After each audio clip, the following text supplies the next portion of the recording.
Hello friends, എല്ലാവർക്കും ഒരു പുതിയ വീഡിയോയിലേക്ക് സ്വാഗതം. അപ്പോൾ നമ്മളിന്ന് ഉണ്ടാക്കാൻ പോകുന്ന ഒരു ഗുലാബ് ജാമുനാണ്. വളരെ പെട്ടെന്ന് ഉണ്ടാക്കാൻ പറ്റുന്ന, വീട്ടിലുള്ള കുറച്ച് ഇൻഗ്രീഡിയൻസ് വെച്ചുണ്ടാക്കാൻ പറ്റുന്ന ഒരു നല്ലൊരു സ്വീറ്റാണിത്. ബ്രെഡ് വെച്ചുണ്ടാക്കുന്ന ഒരു ഗുലാബ് ജാമുൻ റെസിപ്പിയാണിത്. നമുക്കേതായാലും വീഡിയോയിലേക്ക് പോവാം. അപ്പോൾ അതിനായിട്ട് ഞാനിവിടെ ഒരു 4 ബ്രെഡ് എടുത്ത് വെച്ചിട്ടുണ്ട്. ഇവിടെ 4 ബ്രെഡിൻ്റെ അളവാണ് ഞാനിവിടെ കാണിച്ചു തരാൻ പോകുന്നത്. അപ്പം ആദ്യം തന്നെ ഈ ബ്രെഡിൻ്റെ ഈ സൈഡെല്ലാം ഒന്ന് കട്ട് ചെയ്തെടുക്കാം. ഇത് കട്ട് ചെയ്യാതെ വേണേ ഉണ്ടാക്കാം. അപ്പം അതിന് നമ്മളൊരു കാണാനൊരു ഭംഗിക്ക് വേണ്ടിയിട്ടാണ് ഈ സൈഡൊന്ന് ചെറുതായിട്ടൊന്ന് കട്ട് ചെയ്ത് കളയുന്നത്. ഞാനിവിടെ ഈ സൈഡെല്ലാം കട്ട് ചെയ്തെടുത്തിട്ടുണ്ട്. ഇനി നമുക്കിതൊന്ന് പൊടിച്ചെടുക്കണം. ഒരു മിക്സിയുടെ ജാറിലോട്ട് ഇട്ട് കൊടുത്ത് നമുക്കിതൊന്ന് പൊടിച്ചെടുത്തിട്ട് വരാം. ഞാനിതിവിടെ പൊടിച്ചെടുത്തിട്ടുണ്ട്. ഇനി ഇതിലോട്ട് ഞാൻ 1 ടേബിൾ സ്പൂൺ നെയ്യ് ഒഴിച്ചു കൊടുക്കുന്നുണ്ട്. ഇത് തികച്ചും ഓപ്ഷണലാണ്. നിങ്ങൾക്ക് വേണമെന്നുണ്ടെങ്കിൽ ഒഴിച്ചാൽ മതി. ഞാനിവിടെ ചേർത്ത് കൊടുക്കുന്നുണ്ട്. ഇനി ഇത് കുഴച്ചെടുക്കാൻ ആവശ്യമായിട്ടുള്ള പാലാണ് നമുക്ക് വേണ്ടത്. ഞാനിവിടെ ഒരു 4 ടേബിൾ സ്പൂൺ പാൽ ഒഴിച്ച് കൊടുക്കുന്നുണ്ട്. ഒരുപാട് പാൽ ഒഴിച്ച് കൊടുക്കണ്ട. ഒരുപാട് പാലൊഴിച്ചാൽ നമ്മളിത് ഫ്രൈ ചെയ്തെടുക്കുന്ന സമയത്ത് ഇത് പൊടിഞ്ഞു പോകാനുള്ള ചാൻസ് കൂടുതലാണ്. അതുകൊണ്ട് 4 ടേബിൾ സ്പൂൺ പാൽ തന്നെ ഒഴിച്ചാൽ മതി. ഞാനിവിടെ 4 ടേബിൾ സ്പൂൺ പാൽ ഒഴിച്ചിട്ടുണ്ട്. ഇനി നമുക്ക് ഇത് നന്നായിട്ടൊന്ന് കുഴച്ചെടുക്കണം.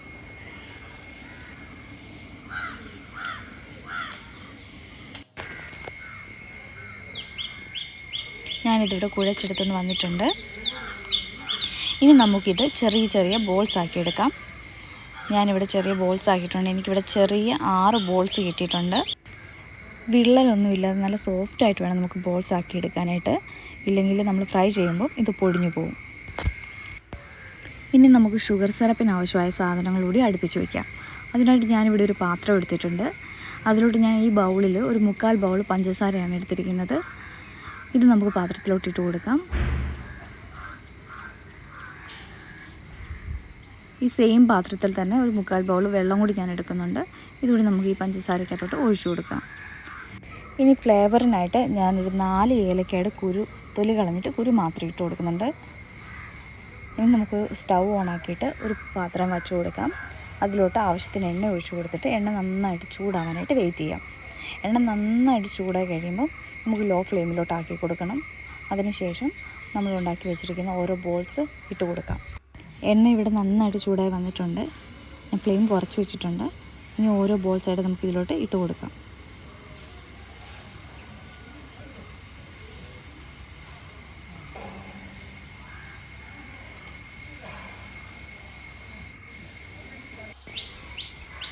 ഇത് സ്പൂണിട്ട് നമ്മൾ ഇളക്കി കൊടുക്കരുത്, പൊടിഞ്ഞു പോവും.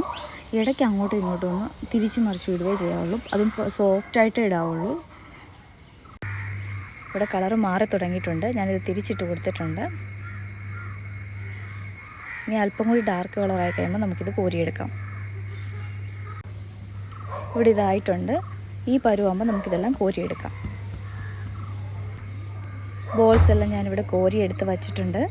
ഇനി നമുക്ക് ഇതിലോട്ട് ആവശ്യമായിട്ടുള്ള ഷുഗർ സിറപ്പ് റെഡിയാക്കിയെടുക്കാം. അതിനായിട്ട് നമുക്ക് സ്റ്റൗ ഓണാക്കാം.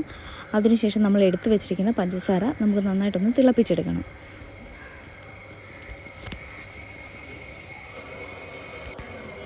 ഇവിടെ തിളയ്ക്കാൻ തുടങ്ങിയിട്ടുണ്ട്. നല്ലപോലെ തിളച്ച് കഴിയുമ്പോൾ പിന്നെ ഒരു 2 മിനിറ്റ് കൂടി നമുക്ക് കുറുക്കിയെടുക്കാം. ഒറ്റനൂൽ പരുവൊന്നും ആവണ്ട, ചെറുതായിട്ടൊന്ന് കുറുകിയാൽ മതി. ഇനി ഞാനിവിടെ സ്റ്റൗ ഓഫാക്കാൻ പോവുകയാണ്. അതിനുശേഷം നമ്മൾ റെഡിയാക്കി വെച്ചിരിക്കുന്ന ബോൾസ് ഇതിലോട്ട് ഇട്ട് കൊടുക്കാം.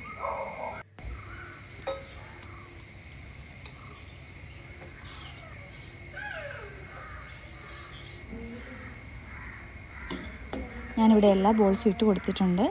ഇനി നമുക്ക് ഇതൊന്ന് അടച്ചു വയ്ക്കണം. ഒരു 30 മിനിറ്റ് നമുക്കിതൊന്ന് അടച്ചു വയ്ക്കാം. അത് കഴിയുമ്പോൾ നമുക്കിത് തുറന്ന് നോക്കാം. ഇപ്പോൾ ഇവിടെ 30 മിനിറ്റ് കഴിഞ്ഞിട്ടുണ്ട്. എനിക്കിതൊന്ന് തുറന്ന് നോക്കാം. അടിപൊളി ഗുലാബ് ജാമുൻ ഇവിടെ റെഡി ആയിട്ടുണ്ട്. എനിക്ക് കാണുമ്പോഴേ മനസ്സിലാവും ഇത് എത്ര സോഫ്റ്റാണ്.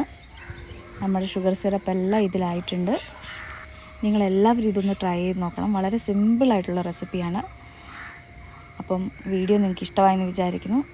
വീഡിയോ ഇഷ്ടമായെങ്കിൽ എല്ലാവരും ഒന്ന് ലൈക്ക് ചെയ്യുക, ഷെയർ ചെയ്യുക. ഒപ്പം നിങ്ങളുടെ അഭിപ്രായങ്ങളും നിർദ്ദേശങ്ങളും കമൻറ്റ് ചെയ്യുക.